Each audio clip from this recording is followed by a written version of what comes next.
আমাদের দেশে বিভিন্ন ধরনের মানুষ আছে, কিন্তু সব মানুষের সব ধরনের খাওয়া ঠিক নয়। এটা শাস্ত্রকারেরা ও খাদ্যবিজ্ঞানীরা এবং চিকিৎসকেরা মানেন, কিন্তু অবুঝ জনসাধারণ তা মানে না। তারা চায় উদরপূর্তি। এতে ব্যক্তির শরীর ও মনের সঙ্গে সঙ্গে তার খাদ্যের হজম শক্তিও কমে যায়। বিভিন্ন ধরনের মশলার আমাদের দেশে বিভিন্ন ধরনের গুণ আছে, তার মাধ্যমে অনেক রোগ সমস্যার সমাধান হয়।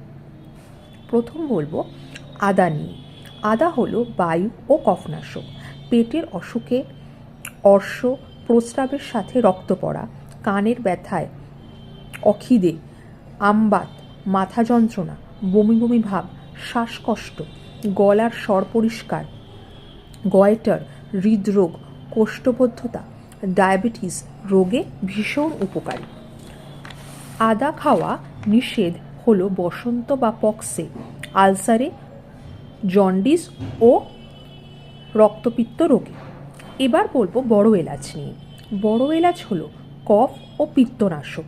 এটি খাওয়ার উপকারিতা: পায়োরিয়া, অতিরিক্ত তৃষ্ণা, বমিভাব, টনসিল, গা হাত পা কামড়ানো, শরীরের মাংসপেশি টেনে ধরা, বিষক্রিয়া, গায়ে গন্ধ, স্নায়ুরোগে এটি খাওয়া নিষেধ।